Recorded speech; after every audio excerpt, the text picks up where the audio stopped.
Welcome to another episode of Casual Cinephilia, where enthusiastic amateurs talk very passionately about movies. I'm Ian. I'm Lorian. And I'm Jacob. And today we are talking, at long last, about Jojo Rabbit. This has been one that we've been trying to watch for a long time, and it's been pushed back. It's been at theaters that were difficult to get to, and then we all almost died of sickness, so it's taken us a while to get to this point. But we finally got to it. And goddamn, was it worth it. Yeah, it was good. Well done on all fronts. Taika Waititi just did it. What a job. What a job. I mean, this movie honestly solidifies him as one of my all-time favorite directors. Mm-hmm. He is just so quirky and yet has such heart.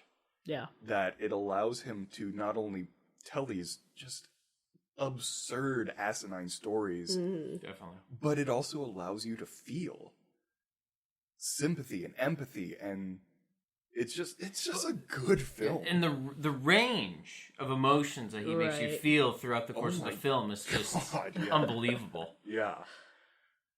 So before we get any further, spoiler alerts, I highly suggest you go see this movie before listening to this podcast. Yeah. There's no necessarily any quote-unquote spoilers, but I don't want you to get spoiled on the feel of this movie. It is such a unique experience to be able to experience fresh. What the hell, beeping? Damn you, beeping. Damn you, beeping. Anyways, please go see this movie before you listen to this podcast. It is worth the watch. With that, spoilers from here on out. I wasn't expecting to cry. Like, full on. Yeah. I mean, I don't know what I was expecting. World War II movies tend to get me. Yeah. So I wasn't expecting not to cry, but it definitely hit me at different points in the story than I thought would get me. Right. What I anticipated was, looking at the trailers and how they were treating Adolf Hitler, I thought this was going to be a comedy. Sure. I was, since it being World War II, I was open to, being it possible sadness. Yeah, but just, Taika Waititi's background and just really the trailers paint this out to be a comedy. Very much so. And I did not expect to have dramatic and tragic elements in a comedy. And the whole first act is very comedic, but then the second act, pretty much as soon as his mother Rosie dies, not just dies, is executed. Hung, right? Yeah. In the town square. Yeah. The tone changes. Yeah. I feel like that's always been Taika Waititi's strong suit, though. If you look back at his movies, most of them are comedies, but there are, real moments of heart, even in the most ridiculous of his premises. Even in Thor Ragnarok, where his leash is arguably tighter than it's been on anything else, there are real moments of heart with those characters. Or, What We Do in the Shadows. This is a movie about vampires and a documentary team, and that has some really heart-jerking moments hidden in there. So I feel like if you give him something serious as, World War II and hiding people in that, really serious issues, as opposed to, vampires flatting together. Of course he's gonna get heart bully, he made the vampires sad at times. Totally off topic, but What We Do in the Dark has one of the Shadows. best lines. Yeah, you know what I mean. Yes. What We Do in the Shadows has one of the best lines in any movie. It was like, now, do we just drink the blood of virgins because it's fashionable? Well, just think about it like this. If I was to eat a sandwich, I'd prefer if no one fucked it first. It's like, I mean, you got a point. Oh, it's such a terrible one, by the way. But with Jojo Rabbit, the thing that really got me was kind of almost the Death of Stalin feel, where it was truly a comedy of the absurd, but it was absurd because it really happened. Right. Like, the whole scene with the Gestapo, with Stephen Merchant. Oh my is God. brilliant. The casting in this overall was Oh, really God, yes. top Spot notch. Yeah, but just the entire scene with the Gestapo essentially interrogating Jojo and the Jewish girl that his mother's hiding, and Captain K and all that. Like, Right. it's absurd, but it happened. Right. And just there's a throwaway line in it of like, oh, it gets so boring and mundane. Like, we get called to a house because they think communists are hiding behind their refrigerator. Turns out it's mold. But it's like the paranoia of, Germans towards the end was very real. Well, and then in that very scene, he goes on to say, then we kill them, we kill the family, and then we kill some other people because you can never be too careful. Right. And I mean, that's totally true. Yeah. Like, during that, yeah, go ahead, sorry. He managed to do funny because it's true Right. to Nazi Germany. Yes. Yeah. It was such a well done film. Yeah. Yeah. I mean, it sort of harkens back to things we were discussing in our Beetlejuice episode, where there are a few directors out there who can walk that knife edge of turning something incredibly serious into viable absurdist comedy, Right. without it being offensive. And I thought this movie obviously did that. Did Yes. you think this movie did that, Jacob? Yeah. You're a little more personally connected to the issues. Yeah. I'm American by that time in my family history. Yeah. No, as a Jew who had family who was, escaping this crisis, no, I think he treated it, with the respect it deserved, but also,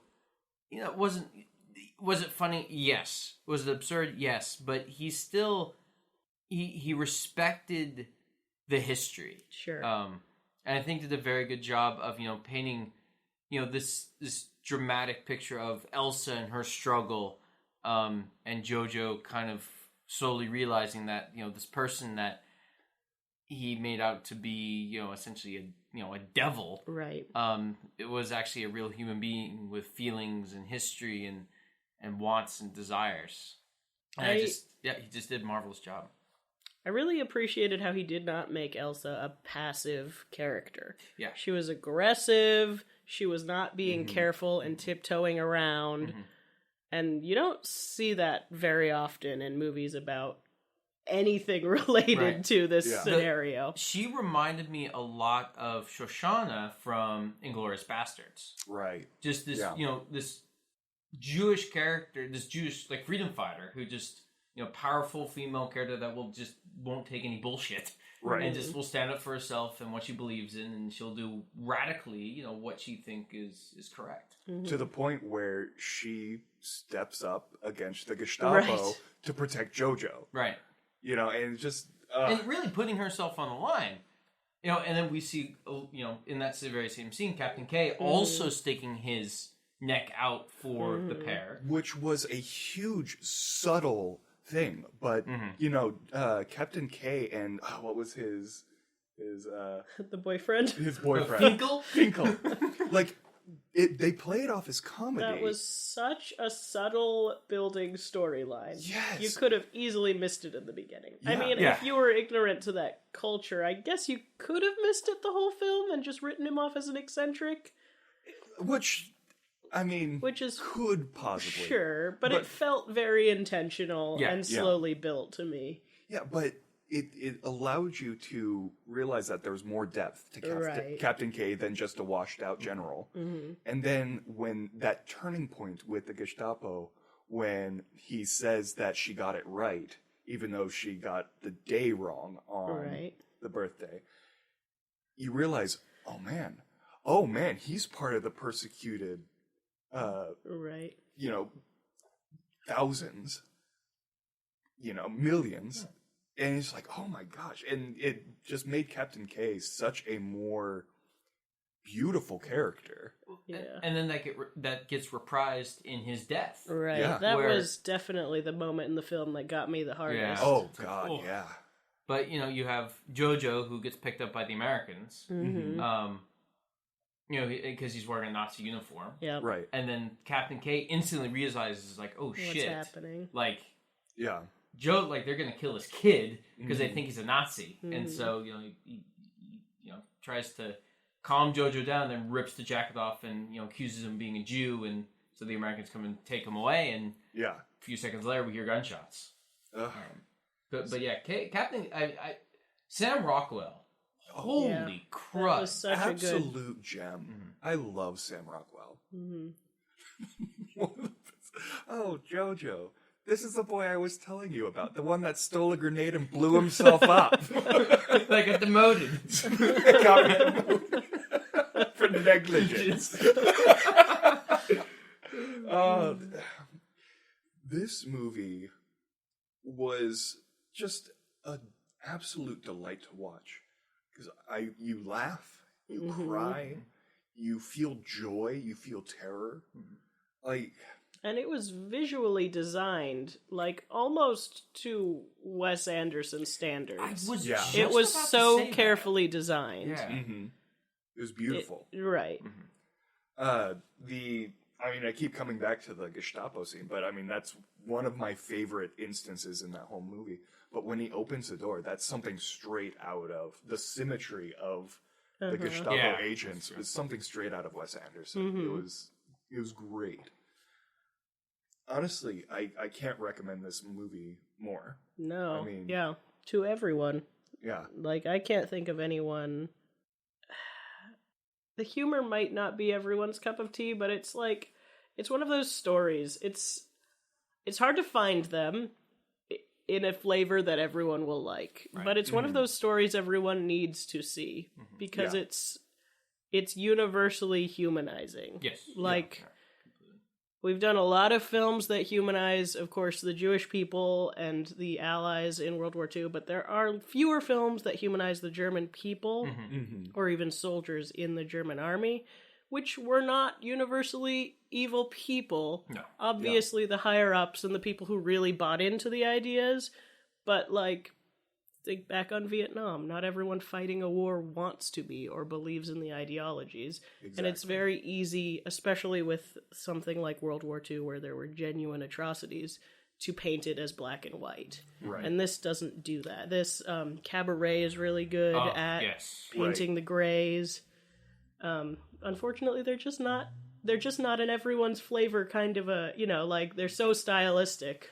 Well, and oftentimes. It's hard to do because not everyone wants a gray theme, especially when it comes to something as atrocious as World War II, as a world war.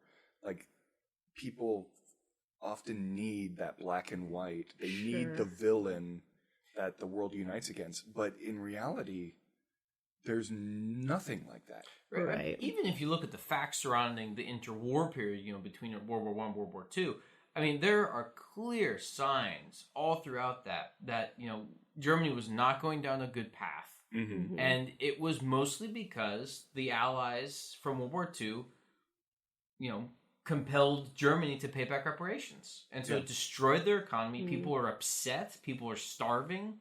Yeah.